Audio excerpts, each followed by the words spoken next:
Fidèles auditeurs et auditrices de la chaîne de l'explication du livre, nous voici donc le vendredi 23 juin 2023 dans le cadre de notre matinale d'information. Une fois n'est pas coutume, de le sommet spécial de votre journal. Faits divers et divers faits de société et judiciaires.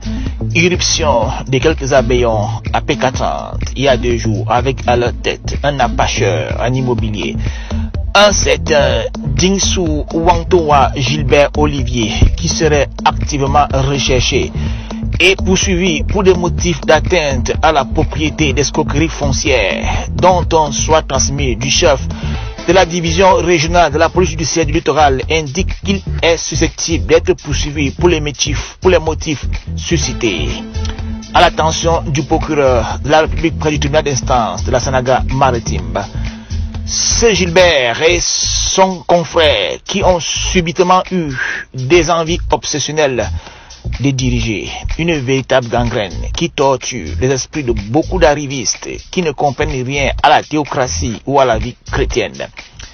Félicitations au frère Ekanko, lui premier responsable de l'Assemblée du Monde des Oliviers, P430, Missoledé, qui sous l'inspiration de la grâce n'a pas cédé aux provocations enfantines et charismatiques de ses vis-à-vis et qui, avec l'aide du chef du village, a fait entendre raison aux 2 jeunes gens qui ont cru que troubler est un métier.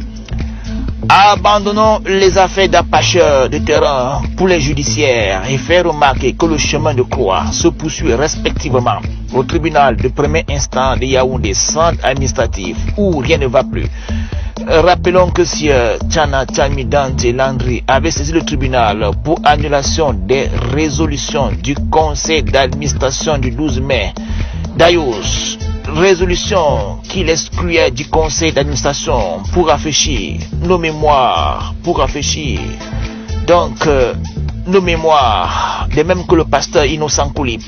Rappelons toujours que dans sa plainte, il se prévalait la qualité de PCA. Le risque d'être débouté est très élevé car juridiquement indéfendable cette qualité. Enfin, l'annulation des PV de Kounou, où la défense, à bout de souffle et sans grande consistance juridique et en manque d'arguments plausibles et convaincants, n'a pu qu'évoquer des exceptions préliminaires, notamment celle des compétences rationalisées, pour reprendre le jargon à propos, dont s'appuyer sur une exception formelle pour conclure au fond. Une gymnastique capacitaire, capable, hélas, de provoquer des arrêts cardiovasculaires à venir. Enfin, pour conclure le chapitre des faits, des divers faits, une convocation spéciale hors terre d'un conseil d'administration spécial du pasteur Landry Tchana Tchami Dante, seul convaincu d'être missionné par le préfet du Bouri, qu'on verrait par ailleurs très mal se rebeller contre le MINAT et la présidente de la République du Cameroun au fait d'égalité de la VEDC et connaissant son bureau directoire légal au regard de ses instruments juridiques.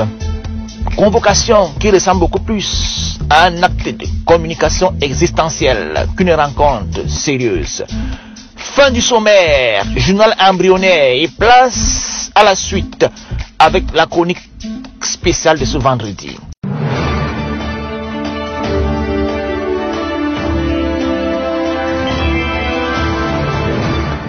Il arrive le plus souvent que arrogance et jactance ne fassent pas seulement un effet de rime, mais produisent un concocté explosif et détonnant. Il arrive le plus souvent que des hommes trop sûrs du pouvoir de l'argent et du pouvoir explosent comme des ballons de baudruche et reçoivent une douche froide qui ramène sur terre quelques paons en proie à la mégalomanie quand ils n'ont pas eu le malheur, hélas, de passer de vie à trépas. Cette chronique est un avertissement. Elle s'inspire des faits bibliques. Premièrement, témoins de la résurrection du Seigneur Jésus-Christ, les soldats reçurent une forte somme d'argent des anciens des Juifs contre un témoignage faux et un mensonge manipulateur à répandre le suivant. Ses disciples sont venus de nuit le dérober pendant que nous dormions. Une histoire invraisemblable comme celle des gendarmes de la brigade territoriale de Garoua 1 face aux innocents fidèles de la VDC de la localité. Et ce bruit s'est répandu parmi les jusqu'à ce jour. Matthieu 28, versets 12 et 15. L'argent achète des consciences et mène les hommes à faire circuler de faux bruits. Mais la vérité triomphe toujours. Malgré les faux bruits, Christ ressuscité agit hier et aujourd'hui. L'apôtre Paul nous dit d'ailleurs dans Philippiens 2, 10 à 11, qu'au nom de Jésus, tout genou fléchit dans les cieux et sous la terre, et toute langue confesse que Jésus-Christ est Seigneur, à la gloire de Dieu le Père. Se promener donc avec des valises d'argent pour corrompre et acheter des consciences afin de répandre des bruits et non la vérité est une entreprise qui va inéluctablement échouer. La vérité finit toujours par triompher. Deuxièmement, le pouvoir chancelle devant le programme de Dieu. Les hommes aiment bien mettre en évidence leur réseau relationnel pour avoir injustement des faveurs ou arracher ce qui ne leur appartient pas. Si en politique cela peut marcher, en théocratie on boit la tasse, que dis-je, la coupe jusqu'à la lie. Aman était le grand favori du roi Assuérus et il jouissait cet Aman des privilèges exorbitants qui pouvaient lui permettre d'ôter à une signature la vie des milliers d'individus. Mais face à Israël et Aman, c'était un mauvais risque. C'était face à Israël et Mardoché, autant pour nous, c'était un mauvais risque.